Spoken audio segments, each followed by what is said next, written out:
All right, let's jump right into this explainer. If you think managing your inbox or daily notifications is tough, imagine managing a literal herd of cattle. Today, we're unpacking an incredible ancient framework straight from the Mahāgopālaka Sutta. It's a profound text that maps out a really brilliant, highly practical metaphor, taking the physical, daily grind of managing a herd of cows and showing how those exact same principles translate perfectly to mastering our own minds. Think of it as an ancient agrarian masterclass in peak mental performance and spiritual discipline. The source text hits us with its core premise right out of the gate. It directly contrasts the 11 physical duties of a successful cowherd with the 11 spiritual duties of a successful monk or practitioner. It basically says that just as a herdsman absolutely cannot make his herd prosper without these 11 specific skills, a monk cannot achieve growth, increase, or fulfillment without mastering the exact spiritual equivalents.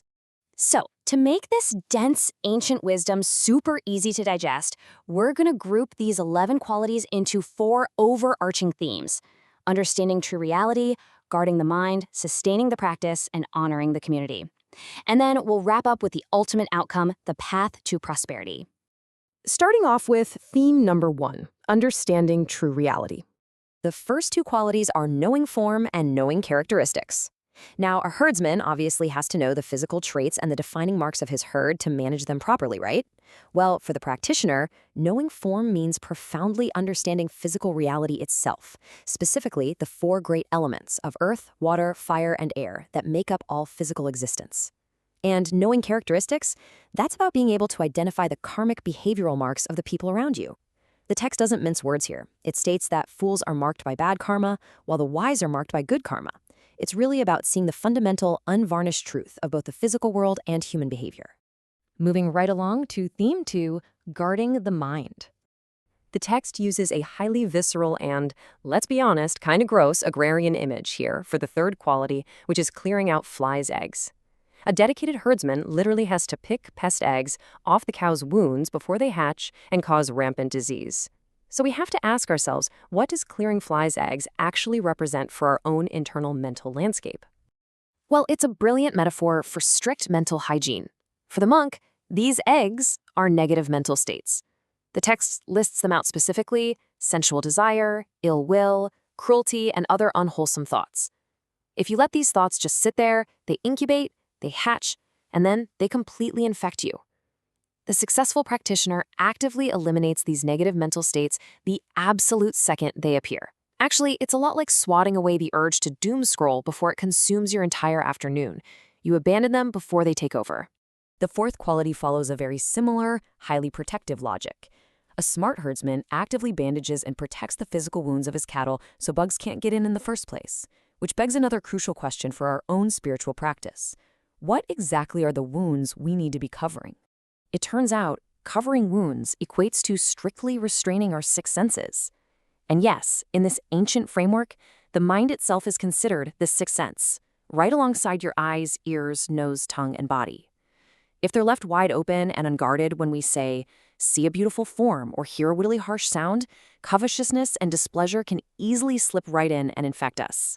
You have to guard these senses like a hawk to prevent negative emotions from ever taking root. All right, theme 3, sustaining the practice. Quality number 5 is being skilled in pastures. Just as a herdsman absolutely must know where the safe, lush grazing pastures are so the cows can feed without wandering off a cliff, a monk needs a safe pasture for their mind. The source text identifies this safe mental domain exclusively as the 4 foundations of mindfulness. It's essentially about dropping your anchor safely in the present moment, rather than letting your awareness wander off into dangerous, chaotic territory. Next up, we have the 6th and 7th qualities, knowing the path and knowing the drink. A cowherd has to know the safe travel routes and the clean water sources to keep the herd moving and hydrated.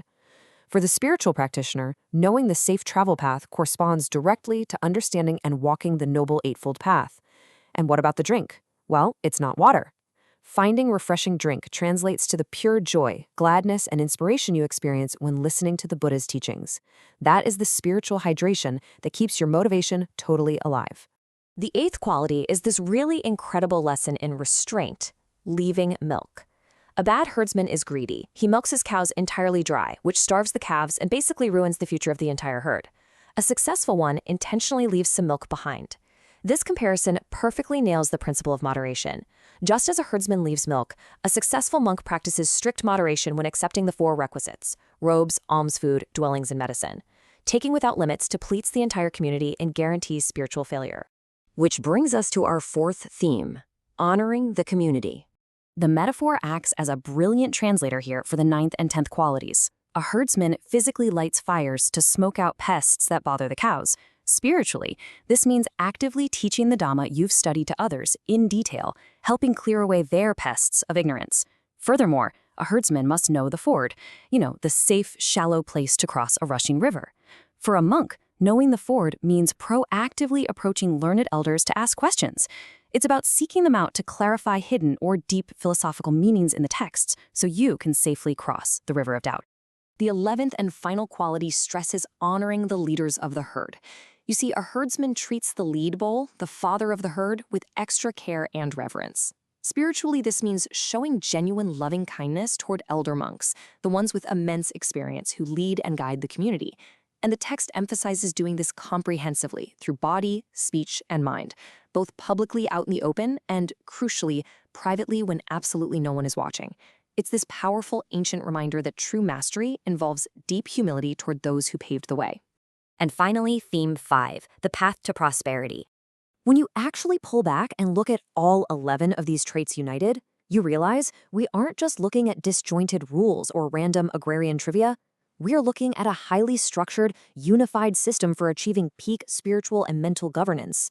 From knowing the fundamental elements of reality to actively swatting away the flies of sensual desire, finding that refreshing drink of wisdom, practicing moderation, and respecting the elders who guide us, it is a complete, holistic ecosystem for mental mastery. The text leaves us with this incredible, powerful promise. Possessing these 11 qualities practically guarantees growth, increase, and ultimate fulfillment in the Dhamma Vinaya, the doctrine and the discipline. It's a striking reminder that the mind isn't just this static thing. It requires active, daily discipline tending, much like a living, breathing herd. So I want to leave you with this final provocative thought as we wrap up this explainer.